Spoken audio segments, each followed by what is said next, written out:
It is now 6 o'clock, and I will call this meeting of the New London Board of Selectmen to order. Nancy may be along. She has a furnace problem, and I think it's probably a good idea she get it fixed tonight, don't you? So there we go. So Janet and I will try to move us right along here. First item on the agenda, Bunker Road folks on the speed feedback signs. Who's going to talk? Ron?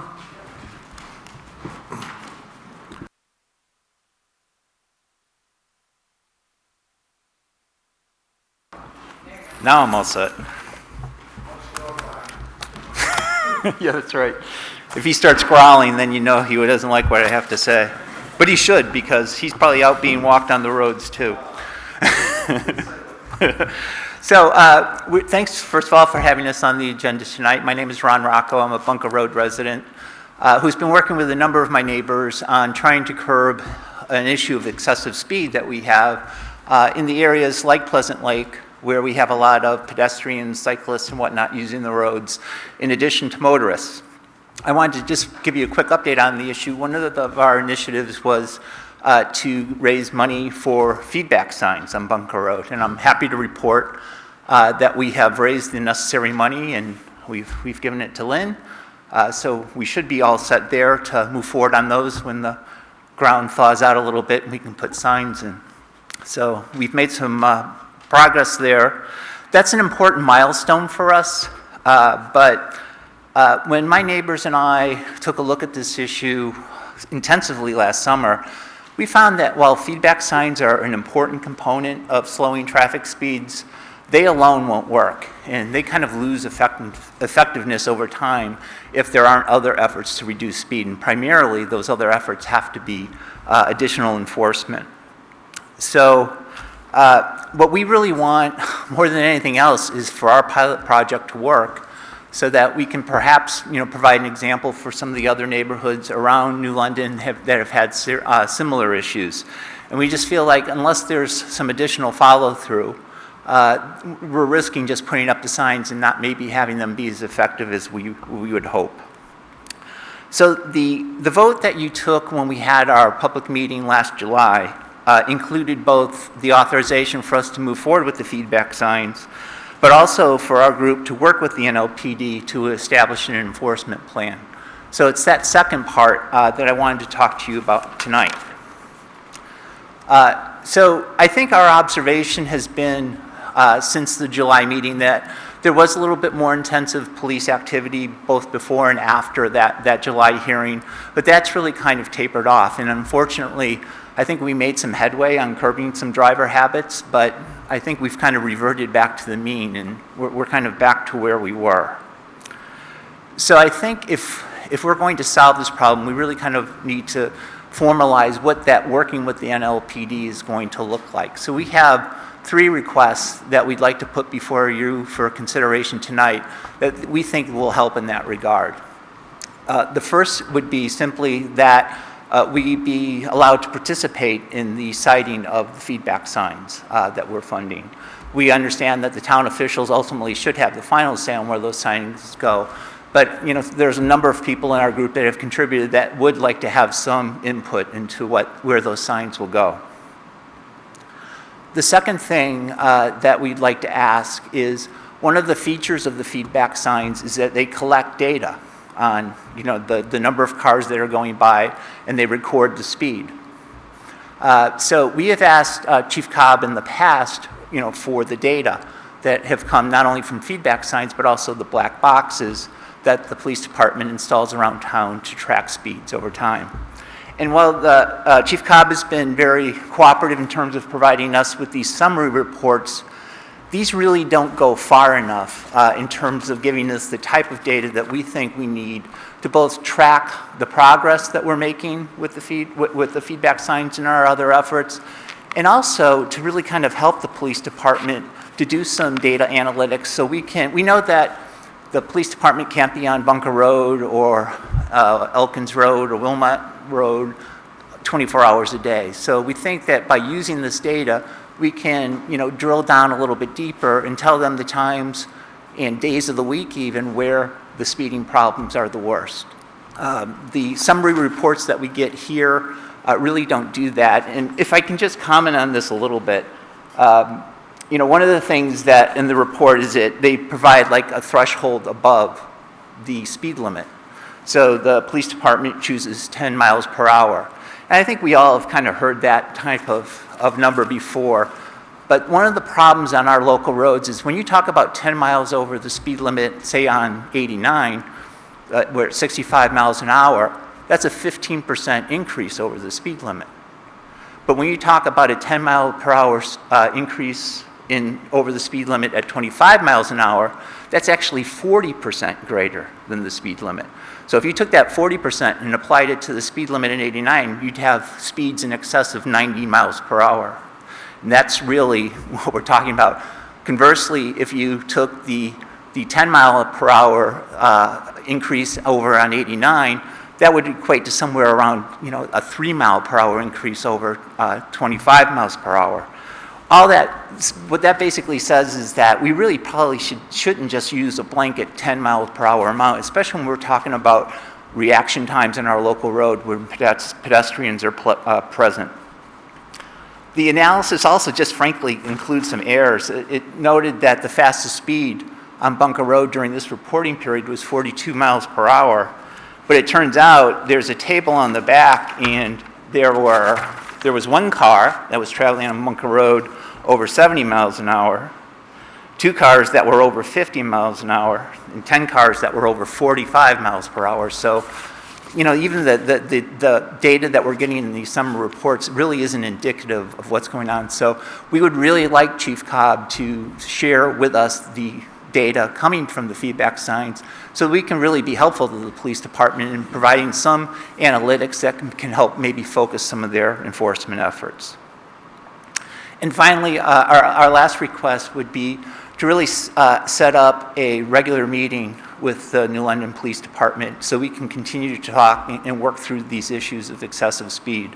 We're open for that just being our group around Pleasant Lake, but as you heard in the July hearing, there are a lot of other areas like Little Lake Sunapee, Old Main Street that have also expressed a lot of concern around this issue. So whether or not it's us or a more inclusive group, we think it's just important that we have a regular meeting, whether it's monthly or quarterly or something like that, just so that we can continue the conversation with the police department to continue to raise these issues, to track progress, and to see what are some of the best practices that we can apply to try to solve the problem.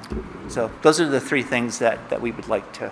Thank you, Ron. That's clear and concise. Thank you. Unfortunately, the chief couldn't be here this evening, but Kim has spent some time talking to her today. So, Kim, would you like to respond? Sure. Okay. The issue of the having input into the location of the speed feedback signs, the chief has no problem with that at all. I would add, and I'm sure Lynn would too, once we buy these signs, though, we would want everyone to understand that even if their location is not used, there can't be any refunds, right? We can't have people saying, okay, if it's not going to be here, I don't want to do it. Understood. Okay, because the chief did talk about areas we need to make sure that there's sunlight for the solar, and then we have issues of people who don't want the sign in front of their house. So it could well be that you folks will want it one place where it's going to have to go in another. Okay, so long as nobody's looking for refunds, great. She has no problem giving whatever information you have. It's all public anyway, so she can hand over any information you want. We can talk about the frequency. Obviously, I don't want them doing this weekly. We need to make sure it's a manageable thing. Yep. And she doesn't have a problem with meetings. She would prefer it to be all roads because she sees this, like you do, as an issue that there are lots of other residents that are interested in hearing about it. So she's suggesting to begin with, we do a pre-Memorial Day, sometime before Memorial Day, and then one after Labor Day to sort of assess how things went. Okay. Good. Janet, do you want any input? Obviously, you all have spent a great time thinking about this, and really, you have provided quite a bit of information. I don't know whether we'll ultimately be successful in getting people to slow down, but I certainly think we need to try. So I'm all in favor of meeting together with not only you, but also residents, Burpee Hill, everywhere that we've heard a complaint about speed. So I think that's a good start. So thank you very much for all you've done for this. If I could just make one comment on that. First of all, on the meetings, I would hope that we could do more than a couple, but we can talk about that. Yeah, I think that she's thinking that's to start, sometime before Memorial, Right. kind of work out the plan, the goals for these programs, and then after the summer season, see how it goes. Right.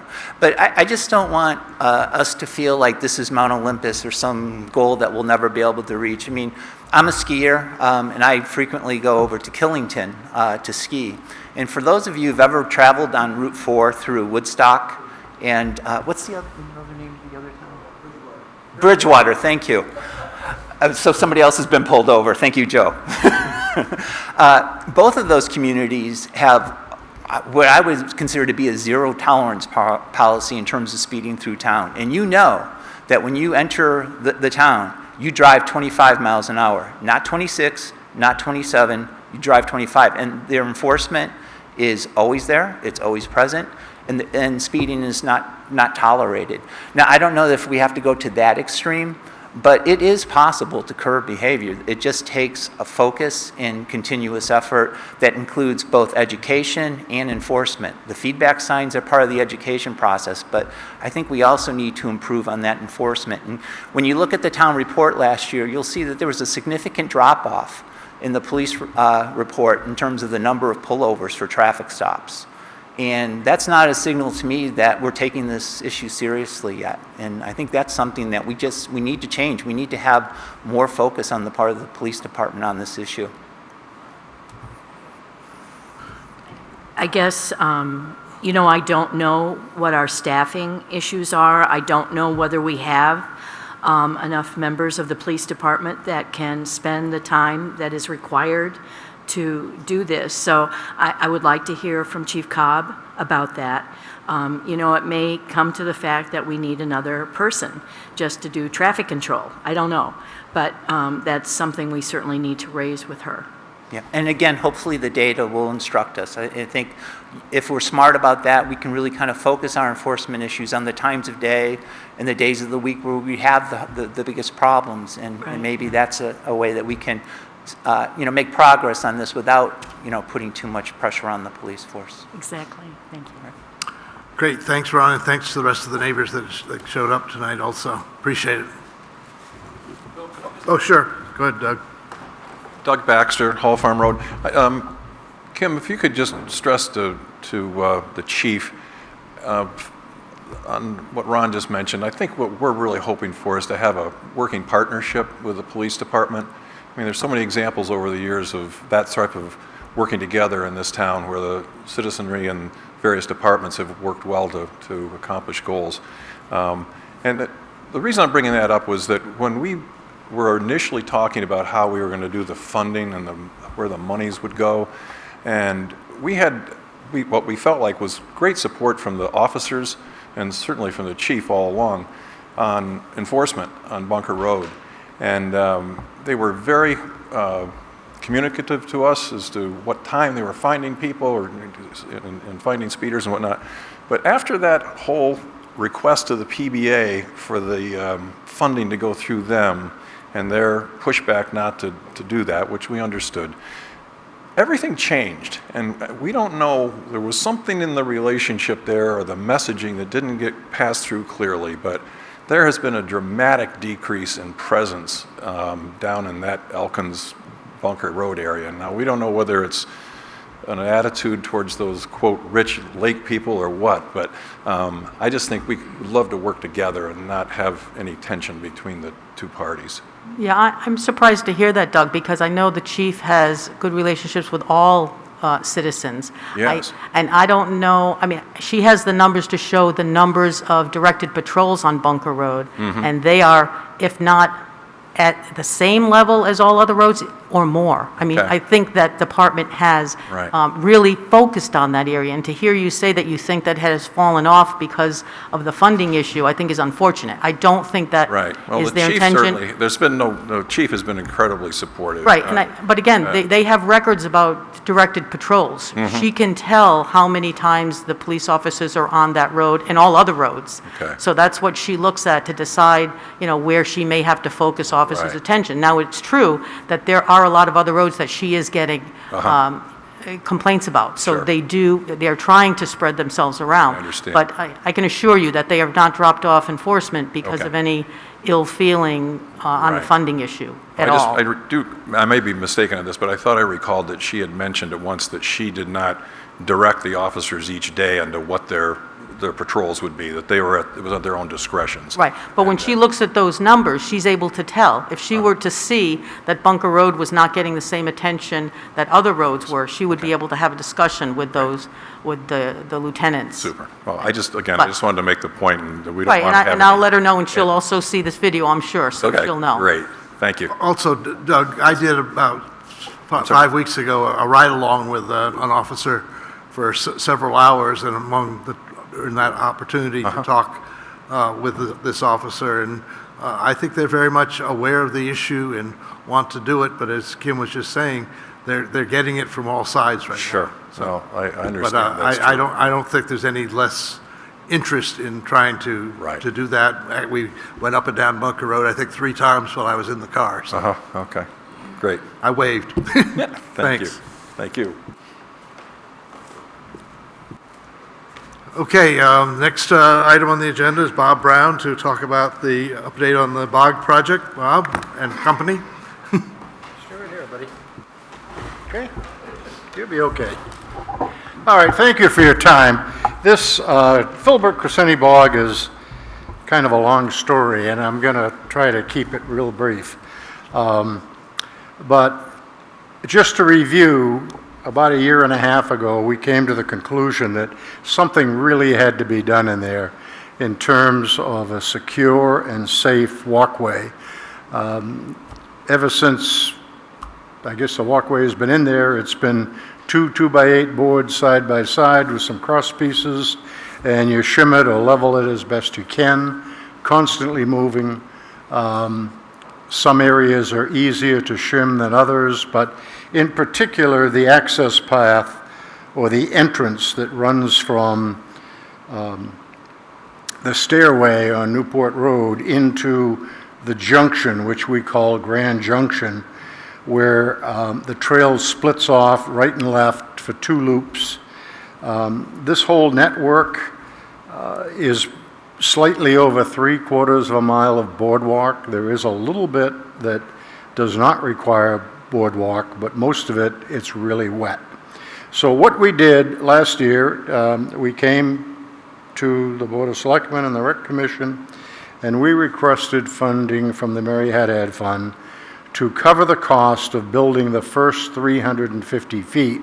And on your map, that is the line that's shaded blue.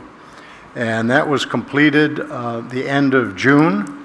It was completed on time and at the price quoted.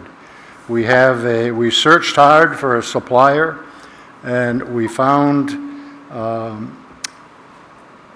that High Country Aluminum up in Hartford, Vermont, was by far the best supplier. And they modified a standard boat dock and made it 3 feet wide.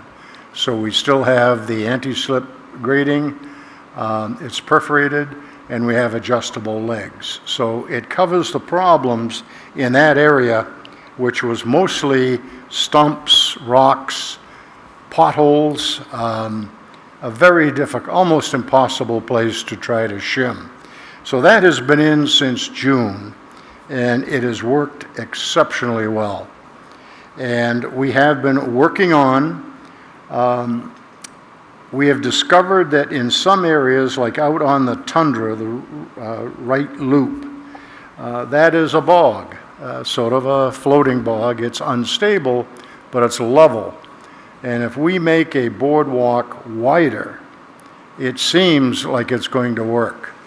And so we have made about 70 feet of 3-wide boards with a post and a railing. The aluminum walkway, the first sections we built, have a rope railing, which actually works out quite well. It gives people a little more stability if they happen to lose their balance, and that was one of our biggest concerns. We know that trail use is up 4 to 5 times, has been for the last couple of years. More wear and tear in the trails, but also more people out there that may not be as familiar with hiking as they should be, and we've had reports of people falling in the bog, and that's really bad. So we have fixed the first portion. We have proposed continuing the yellow section, which goes from Grand Junction out to the Spruce Triangle, and then left out to the Tundra. Once we get to the Tundra, we think we can do a lot of this with wood, which of course is a fraction of the cost. The only thing wrong with the aluminum is it's very expensive, but it's going to last a long, long time. We believe that pressure-treated lumber will last at least 10 or 15 years, in some cases perhaps longer. But it's not suitable for these areas that are very uneven because you can't support it. So that's where we are. We have a quote to continue with this. It's shocking. It's $82,000. And as we said, after requesting money from Mary Haddad Fund last year, that we wouldn't come right back. We're going to try to do private funding, which we've never done before. We know absolutely nothing about it. But we gave it our best shot, I think, and in some ways, I'm a little disappointed. And then in other ways, I think, $34,000 wasn't a complete failure. But we're just under halfway of where we need to be. And we really want to finish this next year. We would do the same thing as we did last year, order the materials. It's been measured. We know exactly what we have to build. The supplier's ready to go, and they build over the winter. And then after they get their boat docks in the water, first thing, after ice out, they will come down and work on our walkway, which last year they finished the 3rd week of June, which was actually a little earlier than they thought they would. A lot of it has to do with weather. So we have a shortfall. We have, funding was interesting. We were very lucky that we had one foundation that had no application form. You just write a letter, tell them what you're doing, what you need, and we told them that that first section was a little over $50,000, and we felt that we needed about 20. And it was unbelievable. I don't think it was a week. We got a letter back with a check for $20,000. And the only condition was that they remain anonymous. And as you know, we had a public hearing to accept that donation. So that was a great start, but then you get kind of false hopes. You think every envelope you open is going to be. But we had an awareness day. A lot of folks, about 75 folks, and we had $20 bills and $50 checks, and little kids with a couple bucks out of their piggy bank, handing it to the people. So that was really neat, and they got to see what we're doing. So where we are right now, we have a couple of pending applications, which I'm not comfortable counting until the check has cleared the bank, but we could potentially get another $10,000 or $12,000. And what we wanted to do tonight is bring you up to date on where we are, answer any questions you might have, and then also ask you for your approval for a withdrawal from the Mary Haddad Fund for up to 48,000. If we get the 10, then we'd only take 38. But that would allow us, we need to order this material. The good news about aluminum is that last year there were 5 price increases in 1 calendar year. The pricing has settled. It might even go down a little bit, but the fabricator does not get his invoice until the product ships. So he can tell you what the price is today, but he can't tell you what the price is going to be when his material arrives. And that's not completely unusual for a lot of building supplies. But supply is better. Lead times are better. They were 6 months last year, and they're 2 or 3 months now. But we need to get space in his production schedule. Otherwise, we're not going to have it for this spring. So that's where we are. 47 would cover it nicely. We actually spent a little more last year. The Conservation Commission has a small savings fund, and we paid, it was about $1,000, but we paid for the railing, which was good because that wasn't in the original proposal. That was a idea that was suggested partway through it, and it was a good one. So, Let's see what had some conversation here, because we do have quite a long agenda Sure. still. So, Janet, do you have some thoughts on this? Yeah, I think we have $309,971 left in the Haddad Trust, is that correct? Somewhere in that? Yeah, I think that's about what we have left. Bob, how much is committed for the land on Andover Road? 225, Okay. and the number was 599? I'm sorry? The balance was about 599 Well, in the Mary Haddad? yeah, before that, yeah, I deducted that already, the 225. Yeah, in the town report, we have 370,292. That would not include the the Andover Road parcel. Oh, it wasn't, okay. It would not include that, because we So- haven't spent that yet, but it's committed. So what is our, after that, what do we have left?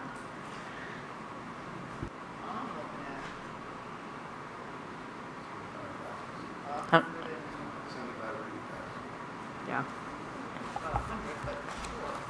370 minus the 225.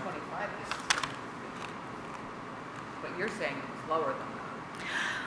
Well, Look at the town report. yeah, I guess, I don't think we're going to resolve this all right. tonight, so. But what I'm going to say, though, is, as part of the Haddad Trust, the income shall be used from time to time at the discretion of the town trustees for the preservation and maintenance of open land, parkland, town forests, and trails or paths for the benefit of the citizens of the town of New London. So this definitely meets Yes. the criteria. Have you spoken to the Recreation Commission about it? We are trying to, yes, we have talked to them, but we were trying to set up an appointment to Okay. meet with them, which I guess now will happen in January. Yeah, okay. The numbers I was given by the trustees was much higher than the number you have, I think. Yeah, well, So I'll have to, yeah. We need to find out. I think we've got enough money to cover Right, this, absolutely, up Yes. to $48,000. So I think we have to, Nancy's not here tonight, because I'm new to the board. I've not dealt with this fund before, so I need more information about what's there and what future things we think we might want to do with it. I mean, this is a project that's near and dear to my heart because it's one of my favorite walking places, so I just go out the front door and I'm there. right. Right, But, yeah. but from a fiduciary point of view, I do need to know more about where we are with this fund and what the obligations are and what are we, sounds like we may be nearing using it up, so. Yeah, if what Lynn is saying and Kim is So- saying, yeah, we could be close. So I don't think you're not going to get an answer from us tonight, for sure. Okay. Hopefully Nancy can listen to this on the video, and at our next meeting, we can take action when we get the correct numbers, and we've got all 3 of us here. Right, yeah. And, if you can get in to see the Recreation Commission, I'm assuming the Conservation Commission is in favor of this. So those are the 3 groups And then, of course, the trustees have to sign off on it as well, but I can't imagine that they would. Okay, Okay. good. Thank you very much. Thanks, Bob. Okay, now we're at that point in the agenda where we have public comments on anything that is not on tonight's agenda. Bob?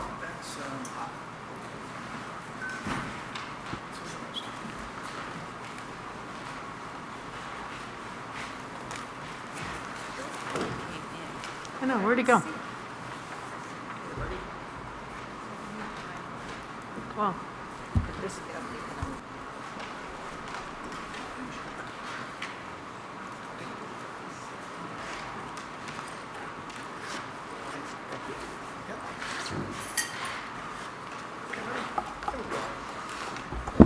Good evening, thank you.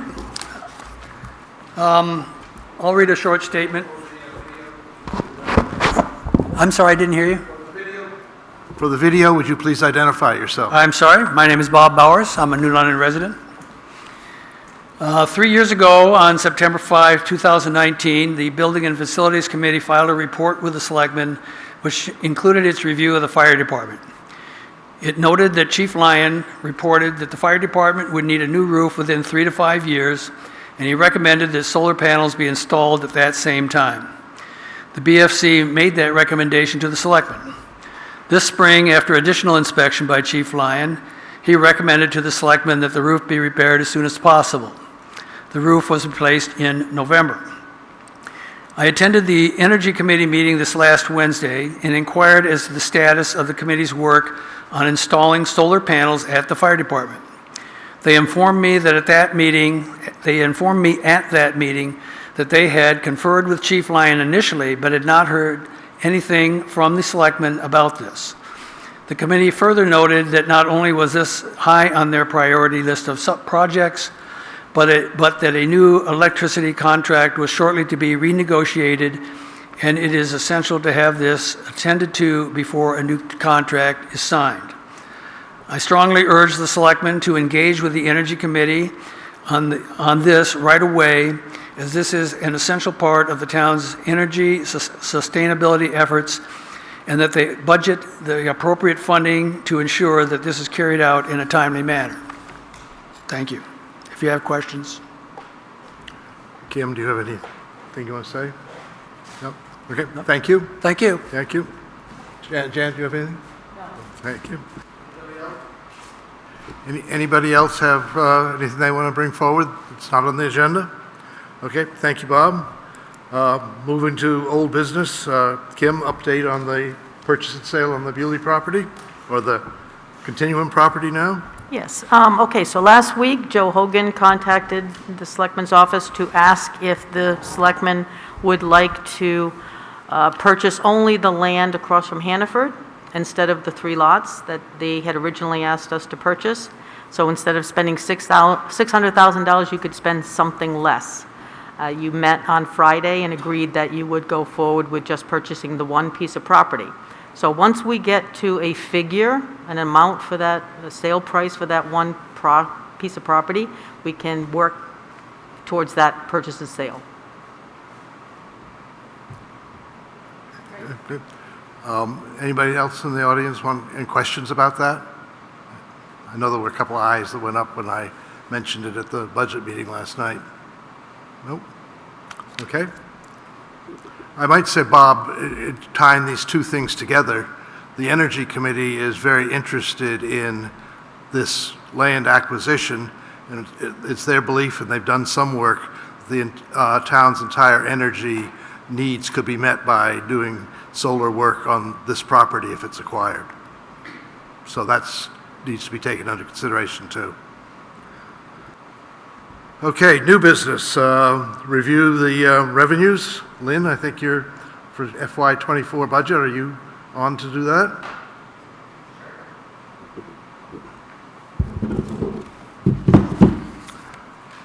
For the audience's benefit, this is the first time that the Selectmen have looked at the revenue part of the FY24 budget.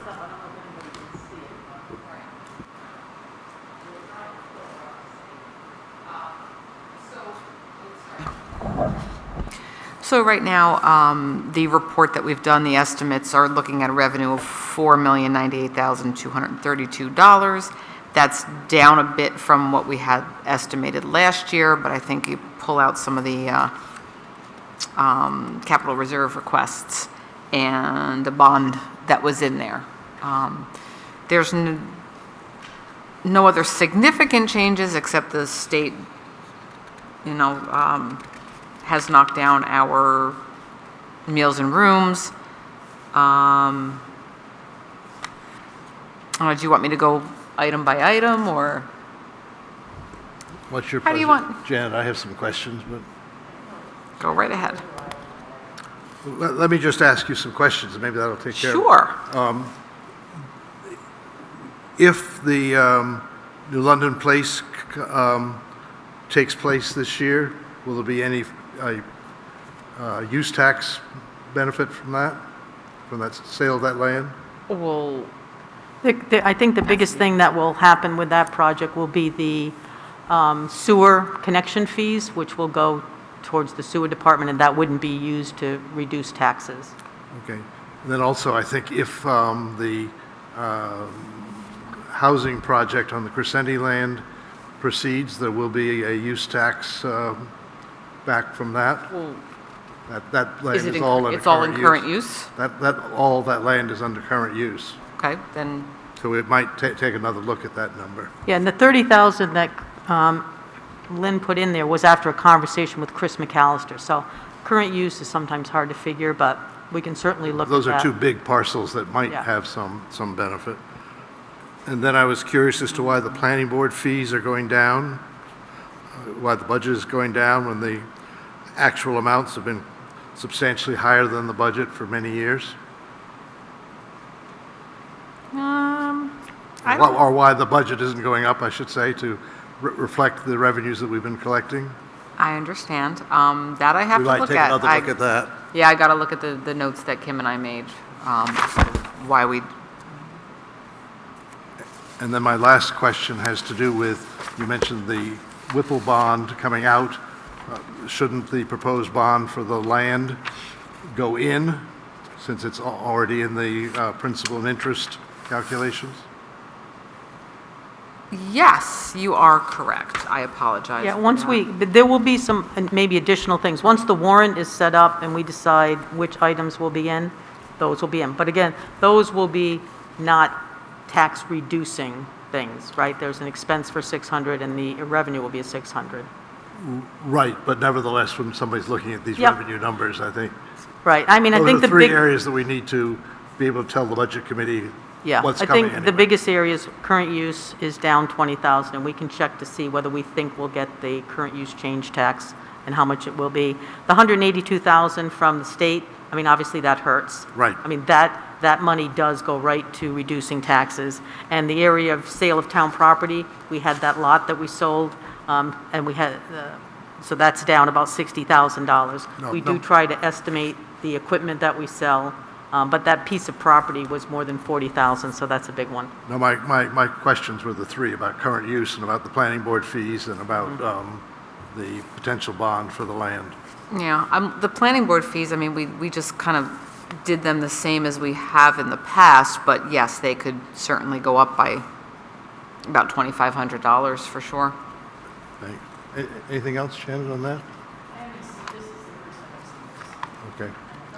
Well, when we get to our final work on our budget next month, we'll take that into Right, consideration. and again, everybody should remember, these are all changed come October, when we actually have closer to actual amounts. This- Absolutely, but the Yeah. budget committee is continuing asking where we are in the revenues. Yeah, and we'll say, I mean, again, these are all just estimates for now. Come October of 2023, we'll be able to get closer. Understand.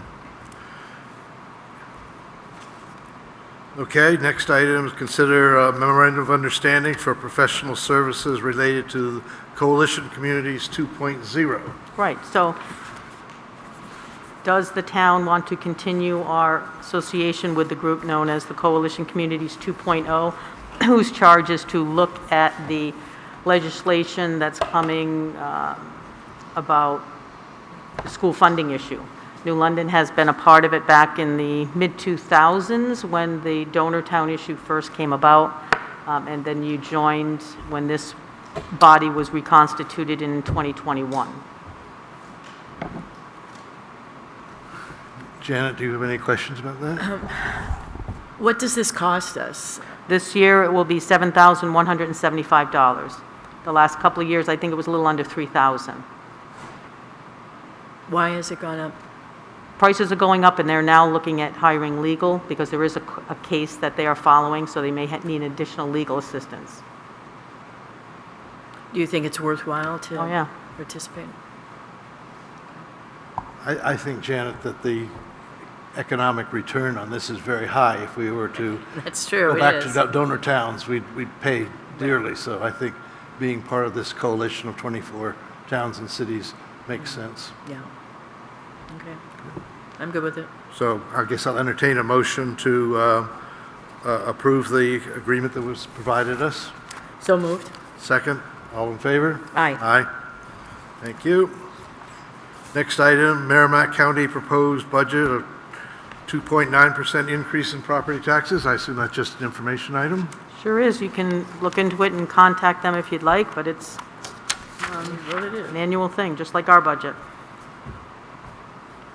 All things considered, that's probably quite reasonable for, Right, and I note that they say 2.9% increase in property taxes, not New London's rate, just the property taxes they will be apportioning among the towns. which nicely brings us to the next item on the list. Department of Revenue report. Yep.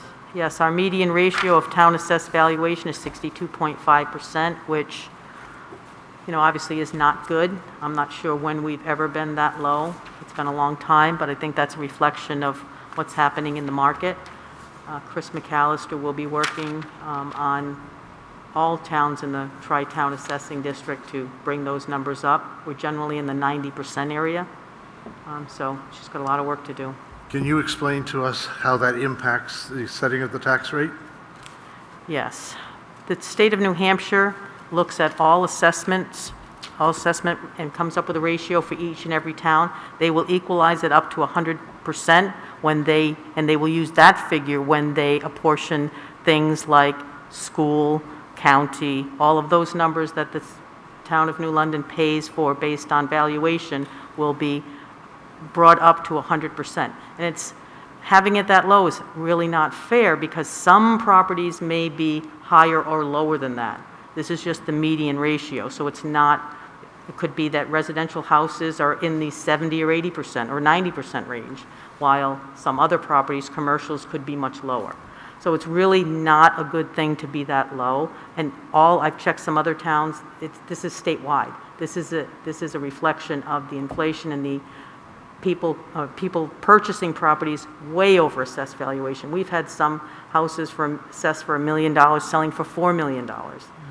That's much different, and that's a lot more than often 62.5%. So it's But it's the an short-term unfortunate place to be implications in. are simply that the state is going to equalize this. Oh, they do that, even when we're in the 90s, because Right. when they assess the state school tax, for example, everybody has to be at an equalized rate, because otherwise towns would go low just so that they wouldn't have to pay as much school tax or something else. So they do bring it up, but it makes it to be an unfair level. Somebody is going to be paying more, and some people pay less than. And the assessors are not allowed to chase the sales. They have to do a full reassessment.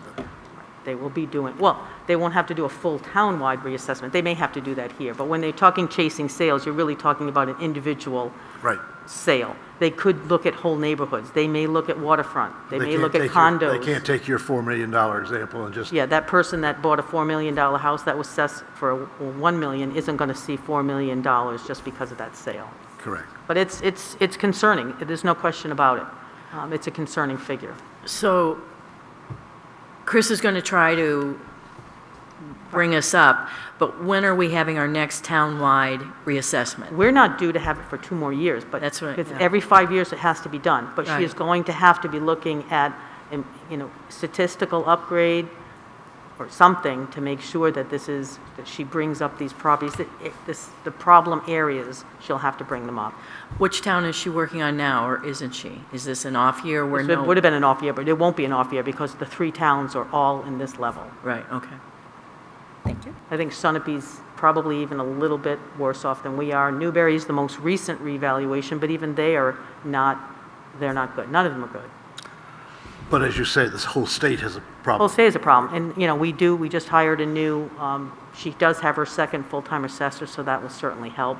She also said that, because of the supply chain issues, we didn't have a lot of building in the last tax year that we should have this year. So they're going to be extremely busy, no question about it.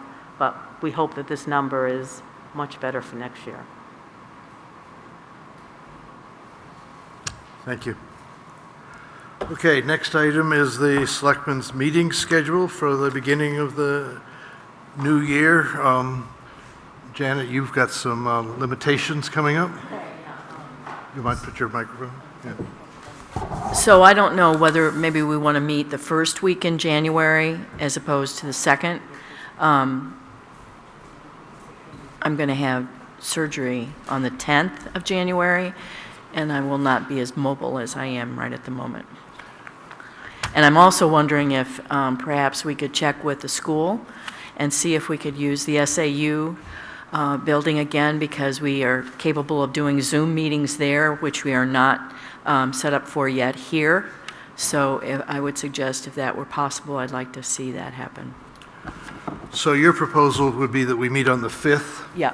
I think that would be helpful because I think we need to catch up with what the Budget Committee has been doing and look at some of the few changes that are proposed and to sort of see how close we are with the Budget Committee.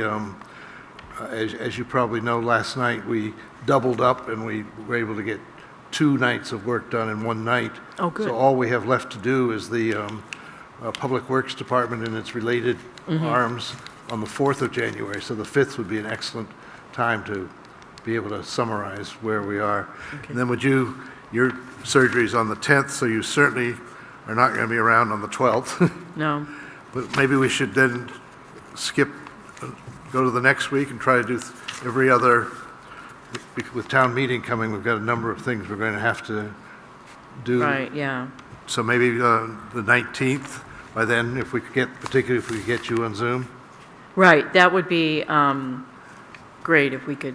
And then we've got to meet on the 26th because we've got the sewers. We'll slip 3 meetings in January and catch up on some Okay. things. We've got some warrant articles to talk about and so on. Yep. So 5th, 19th, and 26th, is that all right? Kim? I'm going to check with the school because their school board meetings are the 1st and 3rd. No, we don't need it for the 1st because Janet's still going to be mobile. Why don't you see tentatively, though, that would make some sense because... Well, the 19th is the 3rd, so they Third. might not be able But to do that. not clear what their schedule might be Yeah. because of the deliberative session and what comes out of that also. And then we have a sewer meeting on the 26th, so we might as well double up on that. And then after that, shall we go back to the 2nd and 4th Sure. Yeah. Thursday nights, tentatively? Okay. And somewhere along in there, we're going to have to meet with the Budget Committee and be some items to be reconciled, certainly. Right. And I think that has to be done by the end of January? Yes, because their public hearing will likely be the first week of February. It's scheduled on the 8th of February on their Yep, the first calendar. full week of February, their first meeting. Yeah, Yeah. yep, so that should work. And as it stands now, actually, I guess I spoke wrongly because I think we're going to skip the 4th and not meet again. No, we're going to skip the 11th. The Budget Committee, yeah, We're going to meet the 4th and skip the 11th. right, the budgets that you heard last night were from the 11th. Right. So we will meet on the 4th and then not the week of the 11th, and then we'll see where we are in terms of reconciliation. Okay. Okay. Okay, so And we which should check meetings do with we have Nancy's now? We schedule, have meetings on the 5th. 5th, 19th, and 26th. Yep. And so we'll And see. then in second Second and fourth. I'll see what the school. Yep. Your report? Okay, let's see, my report. Well, employees had a very nice employee holiday party. They appreciated that. Everybody had an excellent time with that. Working on the Bewley Property issue has taken up some time. The Public Works Director will be prepared to speak next week about, on January 4th, I guess there was some comment about the fire department heating system or $10,000 Cooling control system. cooling control system. So yeah, Bob will be prepared to speak to that issue. The town clerk tax collector will be closed tomorrow, so hopefully none of you wanted to go there tomorrow. We'll see what the weather's like, whether the town office will be closed. A lot of businesses and schools are already closed. We usually like to come in no matter what, but last year when we had that December storm, we were more of a problem to Public Works because we were in our building and they had to plow us out. So it may be that we're not there. But you know, you can always contact us by email and we will get back to you. So that's all I have. Everybody stay safe out there. Thank you. You too. Committee reports, Janet? Okay, I'm trying to think when we last met. We had a planning board meeting on November 15th. Did we ever talk about that one? I don't think we did. Twin Pines Housing came in. This is regarding the Crescenti property, and they continued. And it is my understanding they were supposed to come back the 10th of January, but I think they're going to postpone that. And then, what else did we do? Paul Gorman resigned as chairman of the planning board, and he's still on the planning board, but Tim Parity was elected chairman of the planning board. So that was the most important thing. And then on December 13th, we had a meeting, and we had a final site plan review for Matthew Conway. He's located at 374 Main Street, which is basically down the road and across the street, and doing a reconfiguration of that building. It's where Grounds is located, and they're going to put a bakery part where Dead River was using for offices. You're familiar with that? So they're moving upstairs, and then they're going to rent out the basement. And that was fine. That wasn't any problem. And then there was an annexation, a subdivision and annexation on property on Lakeshore Drive.